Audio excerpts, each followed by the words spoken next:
Working as a maid for one of the most dangerous men in the city was supposed to be simple. Keep your head down, clean efficiently, collect your paycheck, and never ask questions. But when Kim Tae-young noticed the bandage poorly concealing the bruise on Keisha Williams' face, everything changed. He saw what she tried to hide, recognized the signs she thought were invisible, and decided that some things were worth breaking his own rules. At 24, Keisha had perfected the art of being invisible. She moved through the luxury penthouse like a shadow, her cleaning supplies organized with military precision, her movements careful and quiet.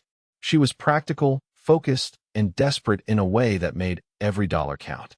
Her natural hair was pulled back in a neat bun, and she wore the standard uniform of her cleaning service, navy blue and unremarkable.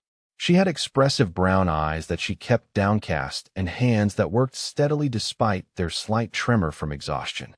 She was driven by numbers that haunted her sleep. $2,800 in a secret savings account.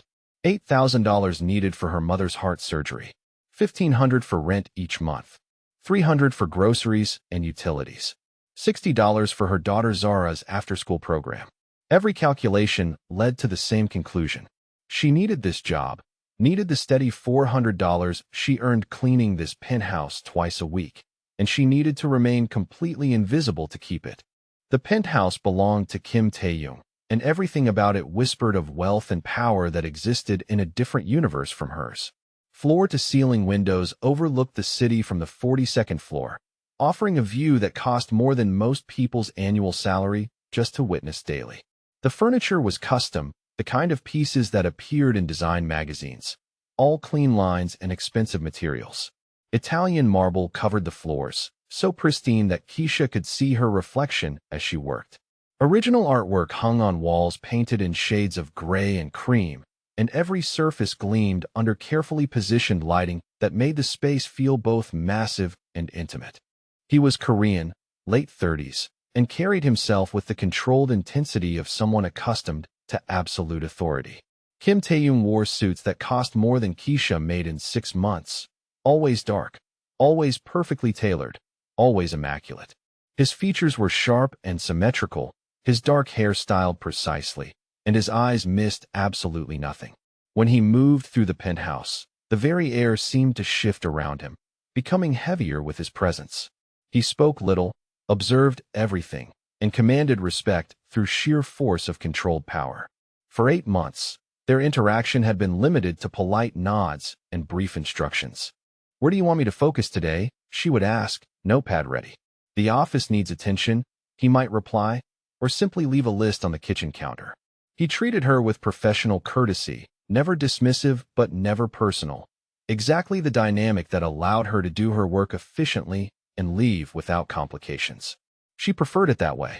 Getting noticed by a man like Kim Tae-young, a man whose wealth came from sources she didn't want to think about, was the kind of attention that could destroy the careful balance she'd built.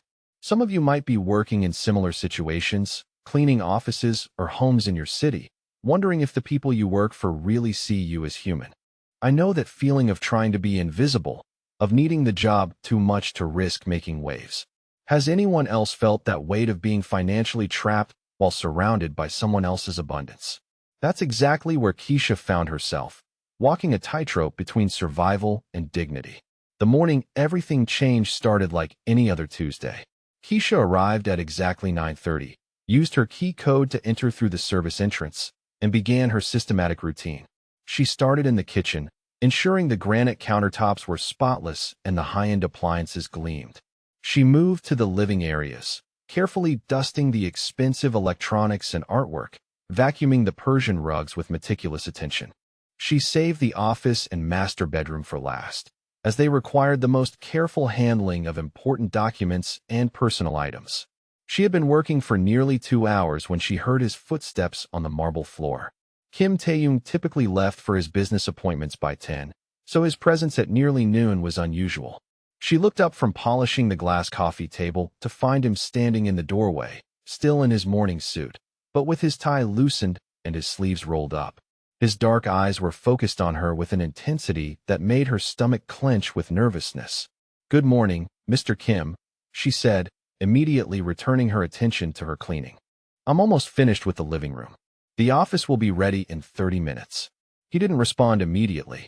Instead, he stepped into the room, moving with that predatory grace that reminded her exactly who she was working for.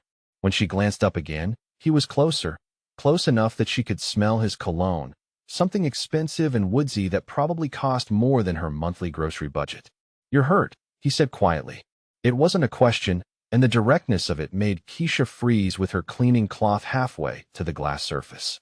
She forced herself to keep moving, to continue working as if his observation meant nothing. "I'm sorry, sir. I'm not hurt. Just focused on getting your home clean. Stop working. Look at me." The command was delivered in the same tone he might use to discuss the weather, but there was steel underneath that made Keisha's hands still automatically.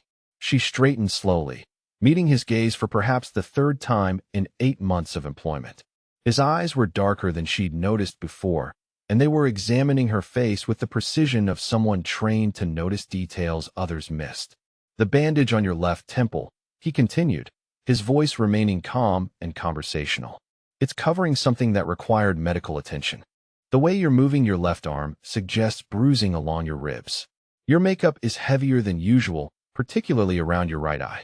Keisha felt her breath catch in her throat.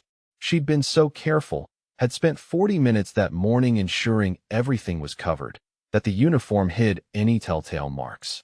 The bandage was small, barely noticeable, or so she'd thought. "I had an accident, Mr. Kim. Very clumsy. I walked into a cabinet door in my kitchen. Old apartment, poor lighting." He studied her face for a long moment, and Keisha felt exposed in a way that had nothing to do with the cleaning uniform or the power differential between them. It was the exposure of having someone look directly at truth she'd tried desperately to hide. "How long?" he asked. "How long what, sir? How long has someone been putting their hands on you?" The question landed like a physical blow, and Keisha felt the cleaning cloth slip from her suddenly numb fingers. She'd heard about Kim Tae-young, about the nature of his business, about the things he was capable of, but she'd never heard him speak with this particular combination of gentleness and barely contained fury. "Mr. Kim, I appreciate your concern, but I'm fine. This was an accident, and I'd prefer to keep our relationship professional. I need this job." He was quiet for so long that Keisha began to hope the conversation was over. She bent to retrieve her cleaning cloth, trying to signal a return to normal routine. When she straightened, he was holding a business card between 2 fingers. "When you're ready to stop handling it alone, call me." "Why would you help me? You don't even know me. I know you've been cleaning my home for 8 months without missing a single appointment. I know you've never asked for advances on your pay despite obvious financial pressure. I know you work 2 other jobs based on the different uniforms I've seen you wear. I know you're careful, thorough, and honest. And I know that whoever is hurting you has made a mistake that will cost them everything." She took the card with trembling fingers. It was heavy card stock, expensive, with only a phone number embossed in black. "I can't pay you back for anything," she said quietly. "I'm not asking you to. I'm asking you to remember that some things are more important than pride, and some people are worth protecting." Before she could respond, before she could process what was happening, Kim Tae-young turned and walked toward his office, leaving her standing in his living room with his business card and the sudden, terrifying realization that someone had finally seen through her carefully constructed invisibility. 3 days passed before Keisha returned to the penthouse, and Kim Tae-young noticed immediately that something had changed. She moved differently, more carefully, as if every step caused pain she was determined not to show. The bandage on her temple had been replaced with a smaller one, but the makeup around her right eye was heavier, more deliberate. She avoided looking at him entirely when she entered, focusing instead on her cleaning supplies with an intensity that felt forced. The business card sat in her purse, untouched.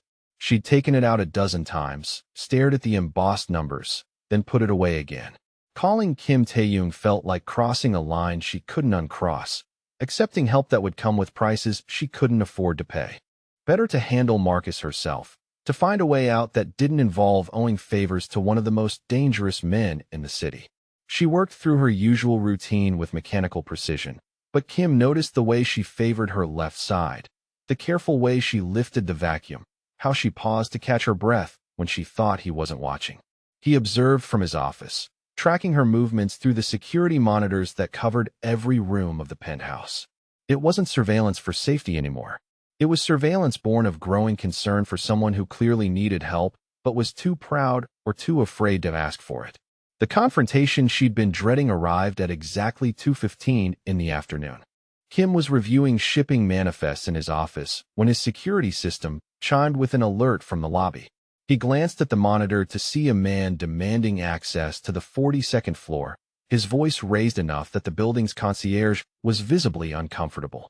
The man was in his 30s, wearing a wrinkled shirt and jeans, with the kind of aggressive posture that suggested he was accustomed to getting his way through intimidation rather than negotiation. "Where is she?" the man was saying, his finger jabbing toward the elevator banks. "I know she's up there. Keisha Williams.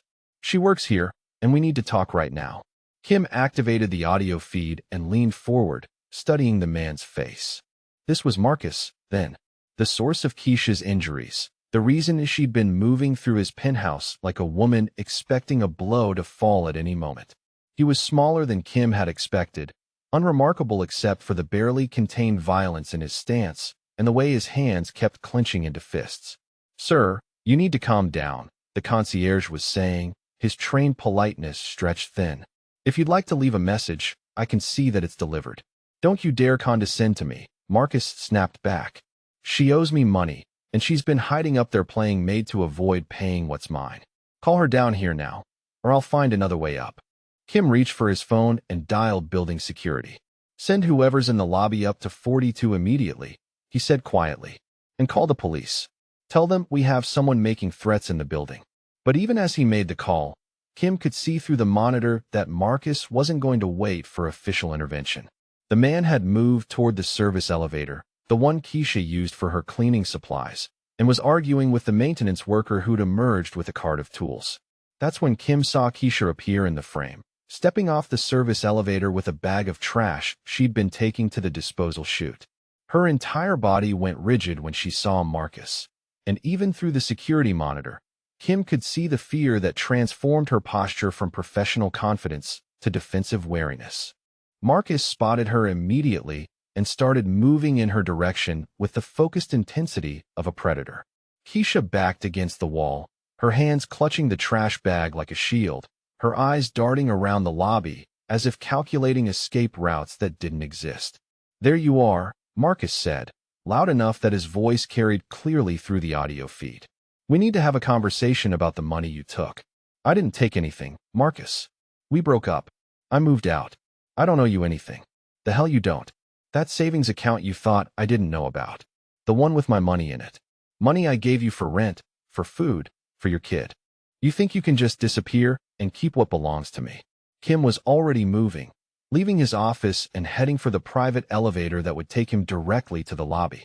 He could see through the monitors that the situation was escalating rapidly, that Keisha was trapped against the wall with Marcus advancing on her, his voice getting louder and more threatening.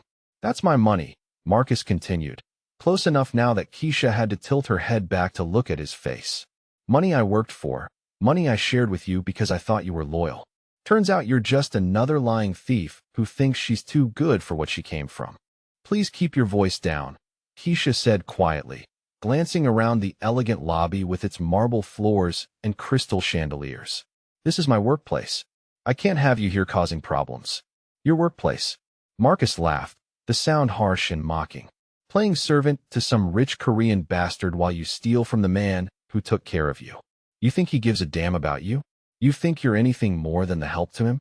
That's when Marcus grabbed her wrist, his fingers wrapping around the exact spot where Kim had noticed she'd been favoring her left arm. Keisha's sharp intake of breath was audible through the lobby's acoustics, and Kim watched her face go pale with pain she couldn't hide. "Let go of me," she said, trying to pull away, but Marcus's grip only tightened.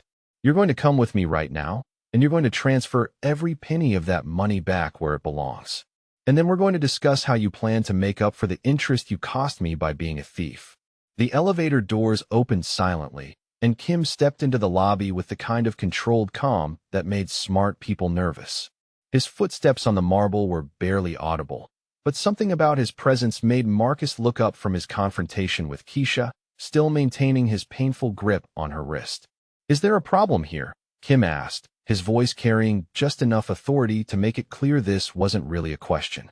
Marcus released Keisha's wrist and turned to face him, puffing up with the kind of false bravado that usually preceded very poor decisions. "This doesn't concern you, man. This is between me and my girlfriend." "Ex-girlfriend," Keisha corrected quietly, rubbing her wrist where red marks were already forming. Kim's dark eyes moved from Marcus to Keisha, taking in her defensive posture, the fresh pain in her expression, the way she was trying to fade into the marble wall behind her. When his gaze returned to Marcus, something had shifted in his demeanor, a subtle hardening that suggested the conversation was about to take a very different direction. "You're making a scene in my building, disturbing my staff, and putting your hands on a woman who clearly doesn't want your attention. I'm going to suggest you leave now, while leaving is still an option." "Your staff," Marcus repeated, looking between Kim and Keisha with growing understanding. "Oh, this is rich. You think because you're paying her to clean your floors, you get a say in her personal business? You think your money makes you some kind of hero?" Kim stepped closer, and Marcus took an instinctive half-step backward before catching himself. "I think my money makes me someone who doesn't tolerate threats being made in my lobby. I think my connection to this building makes me someone who can have you removed by security in about 30 seconds. And I think your behavior makes you someone who should be very careful about his next words." The threat was delivered in the same conversational tone Kim might use to discuss the weather, but the underlying steel was unmistakable. Marcus looked around the lobby, perhaps finally noticing the security cameras, the concierge who was clearly on the phone with authorities, the maintenance worker who had quietly moved to block the service elevator. "This isn't over," Marcus said to Keisha, ignoring Kim entirely. "You can hide behind your rich boyfriend all you want, but you still owe me what's mine. And I'm not going away until I get it." He turned and walked toward the main entrance, moving with the exaggerated swagger of someone trying to salvage dignity from a situation that had gotten away from him. But before he reached the doors, he looked back one more time. "You think he'll protect you when he finds out what you really are? When he knows where you come from, what kind of family you have? Enjoy playing house while it lasts." The lobby fell silent after Marcus left, broken only by the quiet hum of the air conditioning and the distant sound of traffic 42 floors below.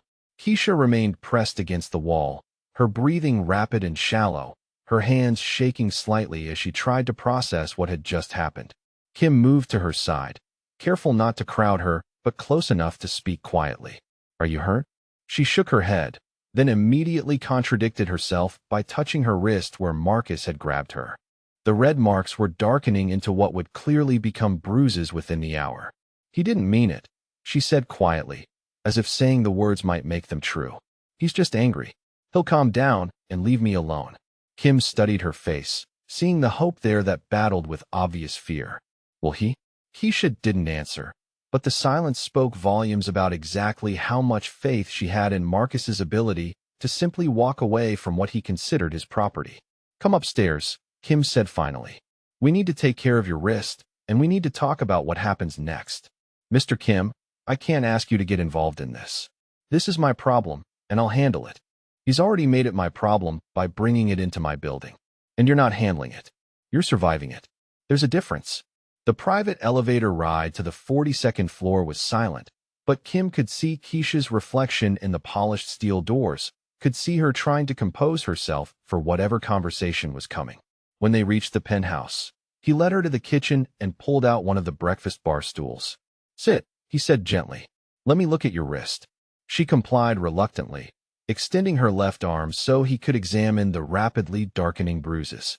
His touch was careful, professional, the kind of examination that suggested familiarity with injuries and their treatment. "Nothing broken," he said after a moment. "But you'll want ice on this, and it's going to hurt for several days." He moved to the freezer and wrapped ice cubes in a kitchen towel, then placed it gently against her wrist. The cold made her flinch, but she held still, accepting the relief it provided. "I'm calling a doctor," Kim said, reaching for his phone. "That's not necessary. It's just bruising. It's necessary because I want a medical record of what he did. And because I suspect this isn't the first time he's hurt you, which means there might be other injuries that need attention." Keisha looked up at him, seeing something in his expression that she couldn't quite interpret. There was anger there, but it wasn't directed at her. There was determination that felt both reassuring and terrifying. And there was a careful gentleness that seemed at odds with everything she thought she knew about men like Kim Tae-young. "Why are you doing this?" she asked quietly. "What do you want from me?" "Right now, I want you to be safe. Everything else, we can discuss after the doctor confirms you're not seriously injured." He made the call while she sat in his kitchen, holding ice to her wrist and trying to understand how her carefully controlled life had collapsed so completely in the span of one afternoon. Outside the floor-to-ceiling windows, the city continued its normal rhythm, unaware that 42 floors up, a dangerous man had just decided that some things were worth protecting, regardless of the cost. Dr. Chun arrived within the hour, a quiet woman in her 50s who asked no questions about the bruising patterns she documented with clinical precision. She examined Keisha thoroughly, took photographs of the injuries for medical records, and prescribed anti-inflammatory medication for the deep tissue damage along her ribs that confirmed Kim's earlier suspicions. When she left, she handed Kim a sealed envelope containing her complete findings and spoke to him in rapid Korean before departing as discreetly as she'd arrived. Keisha sat in Kim's living room afterward, feeling displaced and vulnerable in a way that had nothing to do with her physical injuries. The ice had reduced the swelling in her wrist, but the throbbing remained, a constant reminder of how quickly her situation had spiraled beyond her control. Through the floor-to-ceiling windows, the late afternoon sun cast long shadows across the marble floor, and she found herself staring at the city spread out below, wondering how many other people were trapped in circumstances they couldn't escape. "We need to discuss your options," Kim said, settling into the chair across from her. His expensive suit was still immaculate despite the afternoon's events, and his dark eyes held the same controlled intensity she'd noticed during their first real conversation 3 days ago. "The way you're living now isn't sustainable.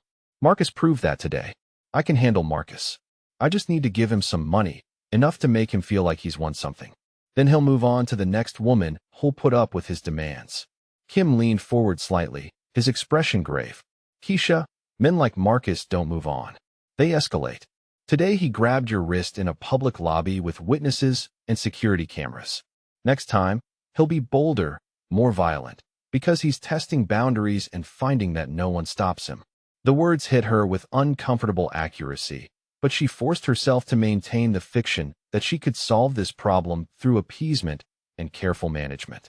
"I've been dealing with men like Marcus my whole life. I know how to navigate this. Do you? Because from where I'm sitting, it looks like you've been enduring rather than navigating. There's a difference between survival and solution." The observation stung because it was true. For months, she'd been moving from crisis to crisis, managing immediate threats without addressing the underlying problem of her complete vulnerability.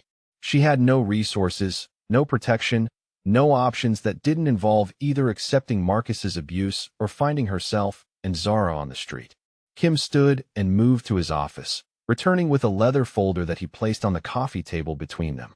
When he opened it, she saw legal documents, financial statements, and what appeared to be a formal contract printed on heavyweight paper. "I have a proposition for you," he said, his tone shifting to the kind of business-like formality she imagined he used in his professional negotiations. "A position that would solve your immediate problems while providing long-term security for you and your daughter." Keisha stared at the documents, afraid to hope and afraid not to. "What kind of position?" "Live-in housekeeper and personal assistant. You would maintain my penthouse, manage my domestic schedule, and ensure my comfort when I'm in residence. The salary is $120,000 annually, paid monthly, with full medical and dental coverage for you and Zara." The number hit her like a physical shock. $120,000 was more money than she'd earned in the past 3 years combined. It was enough to transform not just her circumstances, but her daughter's entire future. "The position includes a private 3-bedroom suite on the 39th floor of this building," Kim continued, his voice remaining professionally neutral. "Kitchen, living area, and separate bedrooms for you and Zara. Building amenities include fitness center, rooftop garden, and 24-hour security. Your mother's medical expenses would be covered in full through my private healthcare network, including the surgery she needs and ongoing cardiac care." Keisha felt tears pricking her eyes as the scope of what he was offering became clear. Everything that had kept her awake at night. Every financial crisis that had forced impossible choices between her mother's health and her daughter's stability could disappear with her acceptance of this arrangement. What would you expect in return? She asked quietly, because she'd learned that offers this generous always came with prices that weren't immediately visible. Discretion above everything else. You would see and hear things related to my business that must never be repeated to anyone. Loyalty to my interests and protection of my privacy. Efficiency in managing my domestic environment and schedule. And complete honesty in all our dealings. He paused, studying her face before continuing. You would also need to understand that accepting this position means accepting my protection. Marcus and men like him would no longer have access to you. Anyone who threatens my household threatens me, and I respond to threats decisively. The implication was clear, and Keisha felt a chill that had nothing to do with the air conditioning. You're talking about violence. I'm talking about permanent solutions to permanent problems. Marcus will not stop pursuing what he considers his property until someone makes it clear that continuing is more dangerous than walking away. I have the resources and inclination to make that clear. She looked down at the contract, seeing dollar amounts and benefit packages that represented everything she'd dreamed of providing for her family. But she also saw the moral complexity of accepting help from someone whose methods operated outside the law. I need time to think about this, she said finally. This is a big decision, and I have to consider what's best for Zara. Kim nodded, closing the folder and sliding it across the table toward her. You have 48 hours. Take the contract, review it with whatever legal counsel you choose. But understand that my offer has an expiration date, and so does your current safety. What do you mean? Marcus knows where you work now. He knows you have access to wealthy people who might be convinced to help you. He'll be back. And next time he won't make the mistake of confronting you in a public space with witnesses. The prediction felt inevitable, and Keisha realized she'd been fooling herself about her ability to manage this situation through careful avoidance. Marcus wasn't going to forget about the money he believed she owed him, and he wasn't going to accept her refusal to return to their relationship. Why would you do this? She asked, genuinely confused by the generosity of his offer. You barely know me, and you're offering to change my entire life. What do you get out of it that's worth this kind of investment? Kim was quiet for a long moment, his dark eyes focused on something beyond the windows. When he spoke, his voice carried a weight that suggested personal experience with failure and regret. 5 years ago, my sister was in a situation similar to yours. Trapped by a violent man, too proud to ask for help, convinced she could handle it alone. I was too focused on building my empire to notice how desperate she'd become. By the time I understood what was happening, she was dead.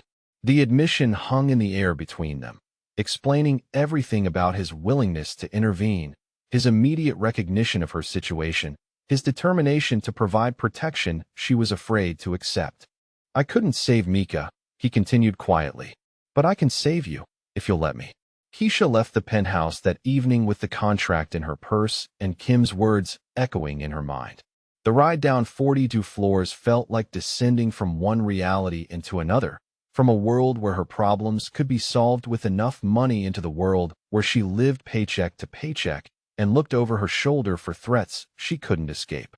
Her apartment felt smaller and shabbier than ever when she unlocked the door, the contrast with Kim's marble and crystal luxury making her own second-hand furniture and peeling linoleum painful to witness. Zara was at the kitchen table doing homework, her 6-year-old concentration intense as she worked through math problems that Keisha checked each night before bed. How was work today, Mama? Zara asked without looking up from her worksheet. Different, baby girl. Very different. That night, after Zara was asleep, Keisha spread the contract across her kitchen table and tried to process the magnitude of what Kim Tae-yoon was offering. She read through every clause, every benefit, every responsibility outlined in precise legal language. The salary alone would transform their lives, but the additional benefits, the healthcare coverage, the security, the promise of education and stability for Zara, represented everything she'd sacrificed and struggled to provide. She thought about her mother, lying in a hospital bed with a heart condition that required surgery they couldn't afford. She thought about Zara, brilliant and curious, who deserved opportunities that poverty had made impossible. She thought about herself, 24 years old and exhausted from fighting battles she couldn't win alone. But she also thought about the moral complexity of accepting help from someone whose wealth came from criminal enterprises. She thought about the violence he'd promised to use on her behalf, the lives that might be damaged or destroyed to ensure her safety. She thought about the cage she'd be choosing, golden and comfortable, but still a cage, still a form of dependence that traded freedom for security. The 48 hours passed in a blur of impossible calculations.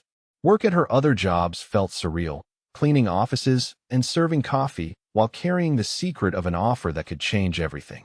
Every interaction with her supervisors and coworkers reminded her of the invisibility she'd accepted as normal, the way people in service positions were expected to fade into the background of other people's lives.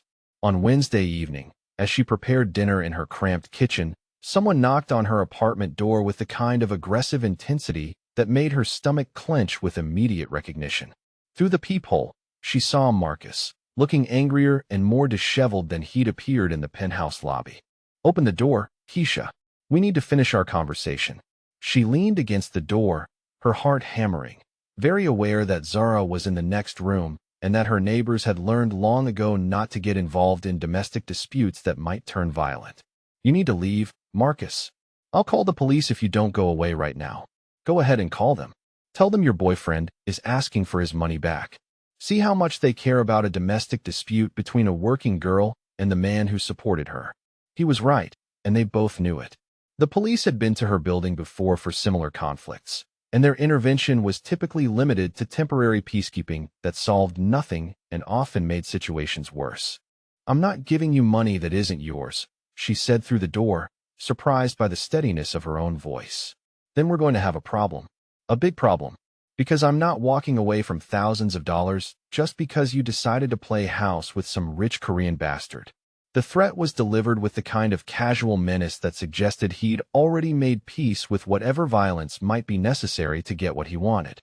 Keisha realized in that moment that her 48 hours of careful deliberation had been an illusion of choice. Marcus had already decided for her.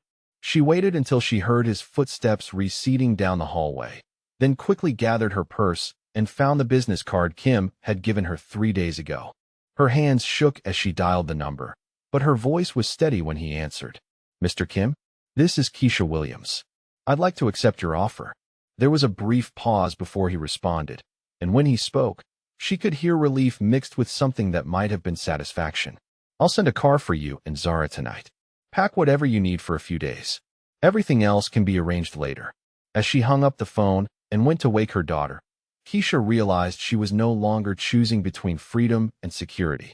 She was choosing between survival and destruction, between accepting help that came with moral complexity and facing threats that came with moral certainty. When the choice was framed that way, there was really no choice at all. The black sedan arrived exactly 30 minutes later, driven by a quiet man who helped them load their hastily packed bags without asking questions. As they drove through the city toward her new life, Zara pressed her face to the window and marveled at the lights spreading out below them. "Where are we going, Mama?" "Somewhere safe, baby girl. Somewhere we can finally stop running." Over the next 6 weeks, something shifted between them. It wasn't romance, not yet, but it was connection, understanding, trust built through daily proximity and shared domesticity. Keisha discovered that living under Kim Tae-young's protection felt less like imprisonment and more like finally being able to breathe without constantly looking over her shoulder. Their suite on the 39th floor was more luxurious than any home Keisha had ever imagined living in. 3 bedrooms with floor-to-ceiling windows, a full kitchen with granite countertops and stainless steel appliances, a living area large enough for Zara to spread her toys across Persian rugs that cost more than most people's cars. The master bedroom had a walk-in closet that Kim had quietly filled with appropriate clothing for her new position, everything in her size, and chosen with understated elegance that spoke to professional image consultation. Zara's bedroom had been transformed into a 6-year-old's paradise. A canopy bed with soft pink bedding, a reading nook with built-in bookshelves already filled with age-appropriate literature, an art station stocked with supplies that encouraged her natural creativity. Kim had arranged for a private tutor, Ms. Chun, who came 3 days a week to supplement Zara's regular schooling with advanced mathematics and language arts that challenged her obvious intelligence. The morning routine they developed felt natural despite its unlikely participants. Keisha would rise at 6:30, prepare coffee in Kim's penthouse kitchen using the expensive machine he'd imported from Italy, and review his schedule while he completed his workout in the private gym. By 7:30, they were sharing breakfast in comfortable silence, Kim reading financial reports on his tablet, while Keisha planned the day's domestic tasks and checked messages from Zara's school. He was surprisingly easy to work for, despite the precision he demanded in everything. His instructions were clear and specific, his expectations high but reasonable, his appreciation for efficiency genuine. He noticed when she remembered details about his preferences, when she anticipated his needs, when she managed his domestic environment in ways that allowed him to focus entirely on his business obligations. What struck her most was his unexpected gentleness, particularly in interactions with Zara. The feared crime boss who commanded absolute respect throughout the city became patient and almost shy around her 6-year-old daughter. He would find small gifts for her, books or art supplies, left discreetly where she would discover them.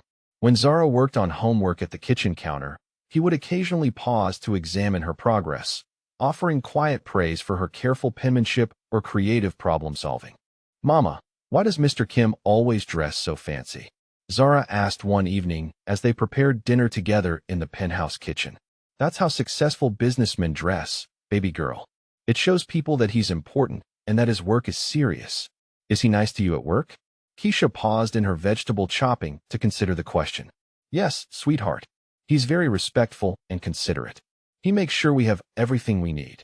It was true, though the reality was more complex than she could explain to a 6-year-old. Kim's attention to their comfort and security went far beyond the terms of their arrangement. When Keisha mentioned that Zara had shown interest in piano lessons, he had a baby grand delivered to their suite within the week. When he noticed Keisha's love of reading, a library nook appeared in their living area, stocked with contemporary fiction and biographies that matched her interests perfectly. The shift in their dynamic became most apparent during the quiet evening hours when his business obligations were complete and the penthouse settled into domestic tranquility. Keisha would bring him dinner in his office, where he worked late reviewing contracts and financial reports. What had started as simple meal service evolved into brief conversations about Zara's progress in school, Keisha's mother's improving health, his own long hours, and the demands of managing multiple business interests. "You don't have to stay and eat with me," he said one Thursday evening when she lingered after delivering his dinner tray. "I know, but you look tired, and everyone should have company for meals sometimes." He studied her face with the same intensity he brought to business negotiations, but there was warmth there now, a recognition of companionship that hadn't existed during their professional-only relationship. "Tell me about your day," he said, gesturing to the chair across from his desk. They talked for nearly an hour that night, about Zara's excitement over her improving reading skills, about the joy Keisha felt watching her daughter thrive in an environment where learning was prioritized and supported. Kim shared details about his legitimate business investments, real estate developments, and shipping contracts that painted a picture of empire building that went beyond the criminal activities she tried not to think about. "You miss it, don't you?" he observed quietly. "Having your own dreams, your own goals beyond ensuring everyone else's survival." "Sometimes. I used to want to be a teacher before Zara came and everything became about immediate survival. But watching her learn, seeing her curiosity encouraged, that's almost better. Living my dreams through her success. That's not enough for a woman with your intelligence and capability. When things are more settled, we should discuss your own education opportunities." The offer was casual, dropped into conversation as if transforming her life was a minor scheduling consideration. But Keisha heard the genuine intention behind it, the recognition that she was more than just domestic help, that her potential deserved cultivation and support. The reminder of Kim's reach and influence came unexpectedly one evening while they watched the local news together. Zara was curled against Keisha's side on the living room sofa, half asleep after a full day of learning and play. Kim sat in his usual chair, reviewing documents, but with half his attention on the television news program. In local crime news, the report began. Police have arrested Marcus Thompson on charges of drug possession with intent to distribute and assault with a deadly weapon. Thompson was taken into custody following a raid on his residence that revealed significant quantities of illegal substances and evidence linking him to several violent incidents across the city.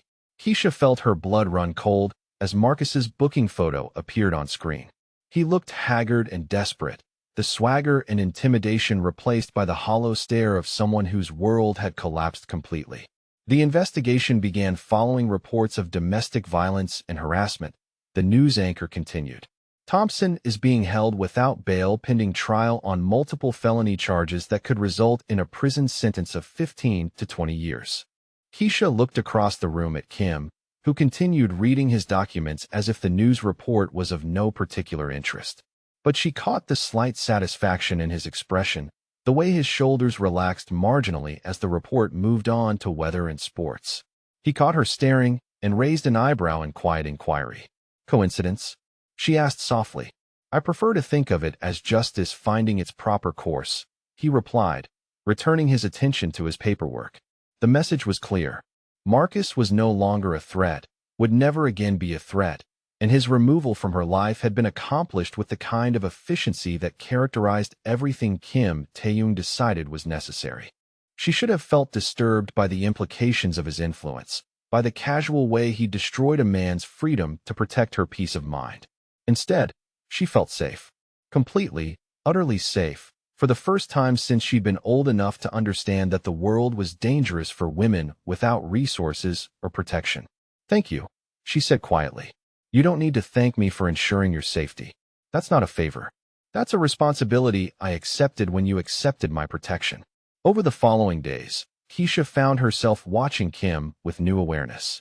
She noticed the way he moved through his world with absolute confidence, the deference he commanded from everyone who entered his domain, the careful way he balanced ruthless business efficiency with unexpected tenderness in domestic moments.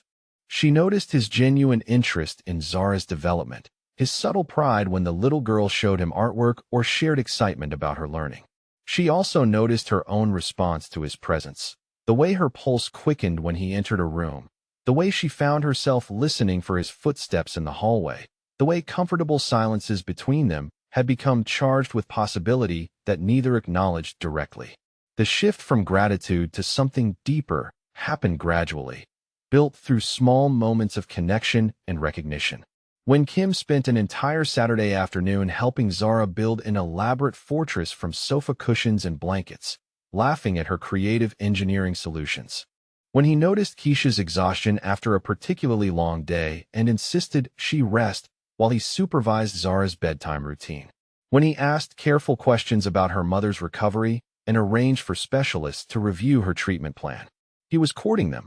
Keisha realized one evening as she watched him patiently explain the rules of chess to an eager 6-year-old. Not just her, but both of them, building a foundation of trust and affection that went beyond the practical arrangement they'd originally negotiated. He was creating a family, methodically and deliberately, with the same precision he brought to every important acquisition. The recognition should have alarmed her. Instead, as she watched the most dangerous man she'd ever known teaching her daughter strategy and patience, praising her clever moves and gently correcting her mistakes, Keisha felt something she hadn't experienced in years. She felt home.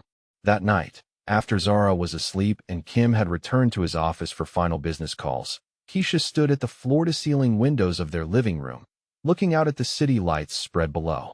6 weeks ago, she'd been cleaning these windows from the other side, invisible and desperate, counting dollars and managing crises with no end in sight. Now she was part of something larger, something that offered not just security but possibility, not just survival but the chance to thrive. The cost was her independence, her moral certainty about right and wrong, her simple life where the biggest decision was which bills to pay first. The trade felt worth it, especially when she heard Kim's quiet footsteps in the hallway and realized she was no longer afraid of his presence, but comforted by it, no longer counting the days until she could leave, but hoping this strange, complicated arrangement might become something permanent. The vulnerability exchange happened on a Thursday evening in late October, when Kim returned from a particularly long day of negotiations to find Keisha curled in Zara's bedroom, reading aloud from a chapter book about brave princesses and magical kingdoms. Her voice was soft and melodic, creating different characters with subtle changes in tone, and Zara was completely absorbed in the story, her small hand resting on her mother's arm, as if anchoring herself to the narrative. Kim paused in the doorway, still in his expensive suit, but with his tie loosened and his usually perfect composure softened by exhaustion. Something about the scene, the maternal tenderness and complete absorption in something pure and innocent, seemed to reach him in a way that business successes and displays of power never could. Here was everything his wealth and influence had been designed to protect, and yet it was also everything his world had never allowed him to experience. When the chapter ended and Zara settled into sleep, Keisha noticed him standing quietly in the hallway. His dark eyes held an expression she'd never seen before, vulnerable and almost wistful, as if he'd witnessed something precious that he'd never believed was meant for him. "She's growing so fast," Keisha said quietly as they moved to the living room, leaving Zara's door slightly ajar so they could hear if she needed anything. "Childhood should be protected," Kim replied, settling into his usual chair while Keisha curled into the corner of the sofa. "The innocence, the wonder, the belief that the world is fundamentally good. Once you lose that, you never get it back." There was weight in his words that suggested personal experience, and Keisha found herself studying his profile as he stared out at the city lights 42 floors below. In the soft lamplight, the sharp edges of his control seemed less defined, revealing glimpses of the man beneath the carefully maintained authority. "You sound like you speak from experience," she said gently. Kim was quiet for so long that she began to think he wouldn't respond. When he finally spoke, his voice carried a heaviness that made her understand why he'd been reluctant to share this part of himself. "I had a sister," he said quietly, "younger than me by 8 years. Her name was Mika, and she was everything good in a world that taught me early that goodness was weakness. She was kind where I learned to be ruthless, trusting where I learned suspicion, gentle where I learned control." He paused, his hands resting on the arms of his chair with the kind of tension that suggested the story was difficult to tell. "When she was 22, she met a man named David Park. He was charming, successful, everything our parents would have approved of if they'd lived to meet him. He was also a master manipulator who recognized her kindness as something he could exploit." Keisha felt her heart tighten as she recognized the familiar pattern, the way predators identified and targeted women whose compassion made them vulnerable to carefully crafted emotional manipulation. "I was building my empire then," Kim continued, his voice becoming more distant as he retreated into painful memory. "Expanding operations, establishing territories, proving that the Kim family would be a force that commanded respect and fear throughout the city. I was focused on power, on reputation, on creating something that could never be taken from me." The regret in his voice was unmistakable, and Keisha could see him reliving choices that had seemed logical at the time, but had cost everything that mattered. "Mika tried to tell me that David was changing, that he was becoming possessive and controlling. She showed me bruises that he explained away with stories about her clumsiness. She asked if she could stay with me for a few days when things got bad. I was too busy to listen, too focused on business to understand that my sister was asking for help in the only way she could." Kim's hands had tightened into fists, and Keisha could see the controlled fury that he turned inward, the self-condemnation that had shaped every protective instinct he'd developed since. "I told her that relationships required compromise, that successful couples worked through their problems, that she should try harder to understand David's perspective. I gave her the advice that men give women when they're too uncomfortable with the reality of domestic violence to acknowledge what they're really seeing." The admission hung between them, raw and honest in a way that revealed how deeply Kim's guilt had carved itself into his sense of identity and purpose. 3 weeks later, David killed her, beat her to death in their apartment while I was across town negotiating shipping contracts and expanding my territory. She died calling my name, according to the police report, but I wasn't there to answer. Keisha felt tears burning her eyes as she imagined Kim receiving that news, understanding in one terrible moment that all his power and influence had been useless when the person he loved most needed protection. When I found David, he was already in police custody, crying about how much he loved her, how he never meant for things to go so far, how she'd pushed him past his breaking point by threatening to leave. The justice system gave him 15 years. I ensured he didn't live to serve them. The confession was delivered in the same calm tone Kim might use to discuss weather, but Keisha understood the significance of his trust in sharing this with her. He was revealing not just his loss, but his willingness to operate outside legal boundaries when those boundaries failed to provide adequate justice. I couldn't save Mika because I was too arrogant to believe that someone I loved could be destroyed by something as common as an abusive boyfriend. I thought my reputation, my resources, my growing influence would naturally extend to protect the people I cared about. I learned that power means nothing if you're not paying attention to the people who need it most. Kim looked directly at her for the first time since beginning his story, and Keisha saw in his dark eyes the weight of guilt that had driven every protective gesture he'd made toward her and Zara. I couldn't save my sister, but I can save you. I can ensure that what happened to Mika never happens to another woman who matters to me. You and Zara, you've become the family I lost, the chance to use my power for something that actually matters. The declaration was delivered with quiet intensity, and Keisha realized that their arrangement had evolved far beyond employer and employee, beyond protector and protected. She was looking at a man who had built an empire as penance for his failure to protect the person he'd loved most, and who had found in her and Zara a second chance at the family he'd lost through his own negligence. She reached across the space between them and placed her hand over his, feeling the tension in his muscles ease slightly at the contact. You're not responsible for what David did to Mika, she said softly. Abusers are skilled at hiding their true nature, especially from family members who might have the power to intervene. Your sister knew you loved her, even if you couldn't save her. Kim turned his hand to capture hers, his grip gentle but firm, anchoring himself to the comfort she offered. I need you to understand something, he said quietly. What we have here, this arrangement, this life we're building together, it's not just business for me anymore. You and Zara have become my family. The reason I come home instead of just existing between business obligations. I need your presence in my life as much as you need my protection in yours. The admission shifted everything between them, transforming gratitude into mutual dependence, obligation into genuine emotional connection. Keisha found herself looking at Kim with new understanding, seeing not just the dangerous crime boss who had rescued her from an impossible situation, but the wounded man who had found healing in their domestic tranquility. Their moment of emotional intimacy was shattered by the sudden failure of every light in the penthouse. The floor-to-ceiling windows that had provided ambient city light went dark as the power cut extended beyond the building to the surrounding blocks, plunging them into complete darkness that felt deliberate and ominous. Kim was on his feet immediately, his phone appearing in his hand as he moved toward the emergency lighting system that should have activated automatically but remained dark. The silence was profound and unnatural, broken only by the distant sound of car alarms echoing up from the street far below. This isn't a routine power failure, Kim said quietly, his voice carrying the kind of controlled tension that suggested immediate danger. Someone has cut the building's primary and backup systems, which requires professional knowledge and coordination. Keisha felt her heart begin to race as the implications became clear.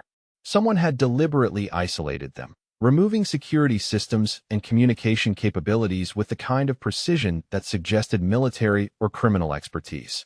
Stay with Zara, Kim instructed, moving toward his office with the fluid grace of someone accustomed to crisis management. Don't leave her side for any reason. I'm activating emergency protocols. Through the darkness, Keisha heard him speaking in rapid Korean, his voice carrying the authority of someone issuing commands that would be followed without question. But even his obvious competence couldn't entirely calm the terror that was building in her chest as she realized how vulnerable they were in a building whose security had been systematically compromised. The sound of footsteps in the hallway outside their penthouse made her blood run cold. Heavy boots, multiple people, moving with purpose toward their door. These weren't building maintenance workers or concerned neighbors. These were people who belonged in the darkness, who had planned this assault with careful attention to timing and tactical advantage. Kim appeared beside her with silent speed, pressing something heavy and cold into her hands. It was a satellite phone, military grade, with a single program number. Take Zara to the safe room behind my office bookshelf, he said quietly. Press the third book from the left on the second shelf, and the wall will open. Lock yourselves inside and use that phone to call the number when I tell you it's clear. But what about you? I'm going to handle this. That's what I do. That's who I am. The penthouse door exploded inward with the kind of force that suggested professional explosives, and through the darkness came armed figures wearing tactical gear and moving with military precision. Keisha scooped Zara from her bed, the little girl waking with startled confusion but remaining quiet as her mother carried her toward Kim's office. Behind them, she heard voices speaking in accented English, demanding information about Kim's business operations, about money and territory and consequences for interfering with their family's interests. She realized with growing horror that this wasn't random violence, but targeted retaliation, that Marcus had been just the beginning of threats that extended far beyond one man's personal grievances. As she reached the hidden safe room and activated the concealed door, Keisha heard the distinctive sound of gunfire echoing through the penthouse. Her hands shook as she secured the heavy lock and pulled Zara close. Both of them huddled in the small space that Kim had designed for exactly this kind of emergency. For those of you who've ever had to trust someone completely, despite knowing their world involves danger you can't fully understand, you know how terrifying and necessary that trust can be. When everything falls apart, when your safety depends entirely on someone whose methods you question, but whose protection you can't survive without, you realize that trust isn't about comfort. It's about survival. And sometimes survival requires accepting help from people who operate in shadows you can't see into. In the darkness of the safe room, holding her daughter while armed strangers searched for them 3 floors above, Keisha understood with complete clarity that her independence had been an illusion, that her ability to protect herself and Zara had never been real. Whatever Kim Tae-young was, whatever he was capable of, whatever moral compromises his protection required, he was the only thing standing between them and people who would kill them without hesitation to send a message about territory and respect. The gunfire stopped, and silence settled over the penthouse like a suffocating blanket. Keisha waited, holding Zara and listening for footsteps that would tell her whether Kim had survived, whether their protection had held, whether the safe room would become their tomb or their salvation. When the satellite phone finally rang with Kim's voice, calm and controlled despite whatever violence had just occurred, she realized she was no longer afraid of depending on him. She was afraid of losing him, of being left alone in a world where people like tonight's attackers existed and operated with deadly efficiency. The danger had passed, for now, but everything had changed. She was no longer choosing between independence and security. She was choosing between Kim Tae-young's dangerous protection and certain death at the hands of people who saw her as nothing more than leverage to be used against him. The silence that followed the gunfire stretched for what felt like hours, but was probably only minutes. In the safe room, Keisha held Zara close, both of them listening to the profound quiet that had settled over the penthouse. The little girl had been remarkably calm throughout the crisis, trusting her mother's composed demeanor even as violence erupted in their home. When the satellite phone finally rang, Kim's voice was steady but carried an exhaustion that spoke of physical and emotional cost. "It's over," he said simply. "You can come out now." Keisha activated the hidden door and emerged into Kim's office to find him standing by the windows, still in his suit, but with evidence of the night's violence visible in torn fabric and bloodstains that weren't his own. The penthouse beyond showed signs of the struggle, furniture overturned, bullet holes in walls, but the immediate danger had passed with the finality that characterized everything Kim Tae-young decided was necessary. "The men who came here tonight worked for the Yanagawa family," Kim explained as Keisha settled Zara on the office sofa with her favorite book. "They were testing our defenses, looking for weaknesses they could exploit to pressure me into territorial concessions. They found weaknesses in the building's security systems, but not in what truly matters." He moved to his desk and pulled out a secure phone, speaking briefly in Korean before hanging up and turning his attention back to them. "What happened to them?" Keisha asked quietly. "They're no longer a concern. Neither is the Yanagawa family's interest in using my personal life as leverage. By morning, it will be clear throughout the city that attacking my family carries consequences that make territorial disputes irrelevant." The implication was clear, delivered with the same matter-of-fact tone Kim used for all his business communications. But Keisha found herself less disturbed by the violence than relieved by its effectiveness. The men who had invaded their home, who had threatened Zara and shattered their sense of security, were gone permanently. The larger organization that had sent them understood that some boundaries carried fatal costs for crossing. Kim knelt beside the sofa where Zara sat reading, his expression gentle despite the evidence of recent violence on his clothing. "Are you hurt, little one? Were you frightened?" Zara looked up at him with the direct honesty that children possess before they learn to moderate their responses for adult comfort. "Mama said you would keep us safe," she said simply. "And you did." The trust in her voice seemed to affect Kim more deeply than his own successful defense of their home. He reached out carefully and smoothed her hair, his touch reverent in a way that suggested he was still learning to believe he deserved this kind of innocent faith. "You're very brave," he told her seriously, "and very smart to listen to your mama and stay quiet when it was dangerous. Will the bad men come back?"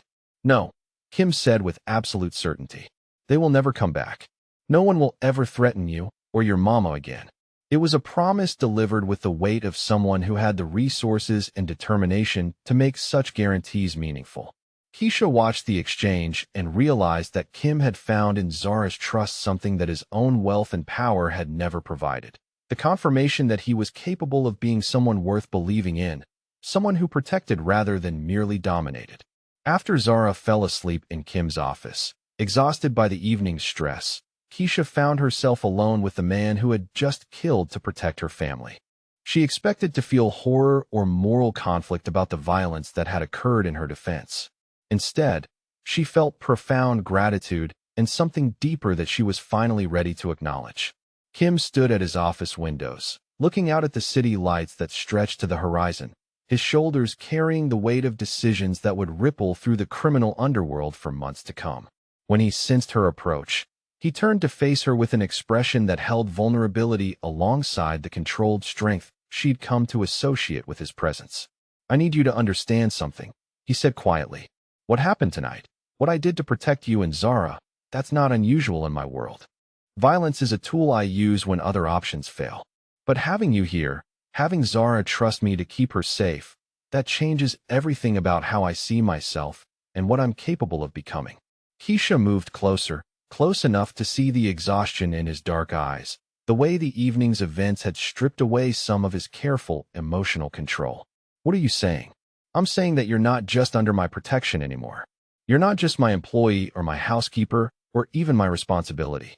You and Zara have become the center of everything I do, the reason I come home, the future I'm building instead of just the empire I'm maintaining." The admission hung between them, transforming their relationship from arrangement to something far more personal and permanent. Keisha felt her heart racing as she realized that Kim was offering more than continued security. He was offering partnership, family, a life built together rather than parallel to each other. Kim stepped closer, his presence overwhelming but no longer intimidating. Instead, his controlled intensity felt like safety, like coming home to someone who would never let her face danger alone. "You're mine," he said quietly, his voice carrying both possession and reverence. "Not as property or obligation, but as family. As the woman I protect and cherish and need more than I've ever needed anything. You're mine, completely and forever, if you'll have me." The declaration was delivered with the certainty that characterized all of Kim's important decisions, but his dark eyes held a question that revealed how much her answer mattered to him. Keisha reached up to touch his face, feeling the slight stubble along his jaw, the warmth of skin that belonged to someone who had just risked everything to ensure her safety. "And you're mine," she replied, meeting his intensity with her own quiet certainty. "Broken pieces, dangerous methods, empire and all. You're ours, and we're yours, and that's not changing." Kim's control cracked at her words, and he pulled her close with the careful desperation of someone who had found something precious that he'd never expected to deserve. When he kissed her, it was with the reverence of someone claiming something sacred, something worth protecting at any cost. Over the next month, Kim transformed their arrangement into something far more permanent and legally protected. The marriage ceremony was private, conducted in his office with only Zara as witness, but the legal documentation was extensive and ironclad. Adoption papers made him Zara's legal father, ensuring that no one could ever separate their family through bureaucratic manipulation or legal challenges. Financial trusts were established that would protect them regardless of what happened to his business operations. Educational funds for Zara that would guarantee her access to the best schools and universities. Medical care that would ensure Keisha's mother received ongoing treatment for her heart condition and any other health needs that arose. The penthouse was restructured to accommodate their permanent family arrangement, with Zara's room expanded into a suite that could grow with her needs, a home office where Keisha could pursue the education Kim insisted she deserved, and shared spaces that reflected their life together rather than his solitary existence. Kim also made changes to his business operations that prioritized their security above territorial expansion or profit maximization. Additional layers of protection, backup systems that would prevent anyone from isolating them again, early warning networks that would identify threats before they reached their family. "You don't have to change your entire empire for us," Keisha told him one evening as they reviewed security protocols and contingency plans. "My empire means nothing if it can't protect what matters most," he replied. "Everything I built before you was about proving I was untouchable. Everything I build now is about ensuring that you and Zara stay safe and happy." The transformation was visible in every aspect of their daily life. Kim's morning routine now included reading with Zara over breakfast, helping her with homework that challenged her growing intelligence, attending school events where he was introduced as her father with obvious pride. His business meetings were scheduled around family dinners and bedtime stories, priorities that would have seemed impossible before but now felt natural and necessary.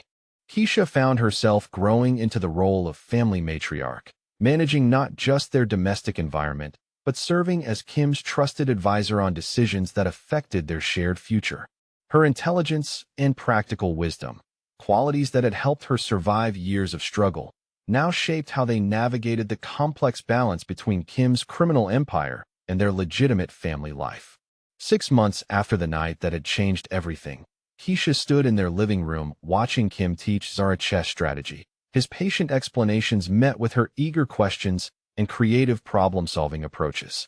Through the floor-to-ceiling windows, the city spread out below them, the same view she had once cleaned from the other side, as an invisible service worker counting dollars and managing crises. The woman who had hidden bruises under bandages and concealer, who had worked multiple jobs while saving every secret dollar toward an impossible escape fund, who had accepted Kim's proposition out of desperate necessity rather than choice, no longer existed. In her place stood someone who belonged in this luxurious space, someone whose opinion shaped important decisions, someone whose safety and happiness had become the primary concern of one of the most powerful men in the city. Her mother had recovered completely from her heart surgery, now living in a comfortable apartment in the same building with round-the-clock medical care and frequent visits from her daughter and granddaughter. Zara was thriving in private school, her intelligence challenged and nurtured by teachers who recognized her potential and encouraged her curiosity about everything from mathematics to art to languages. Most importantly, Keisha had found something she'd never believed was possible for someone like her. A family built on mutual protection and genuine love, a partnership where her strength and intelligence were valued rather than ignored, a future where security and happiness existed together rather than in impossible competition. As she watched her husband and daughter absorbed in their chess match, Kim's gentle patience met with Zara's bright enthusiasm. Keisha realized that the dangerous man who had noticed a bandage on his maid's face had given them more than protection from immediate threats. He had given them the chance to become who they were always meant to be, without fear limiting their possibilities or desperation driving their choices. The transformation was complete.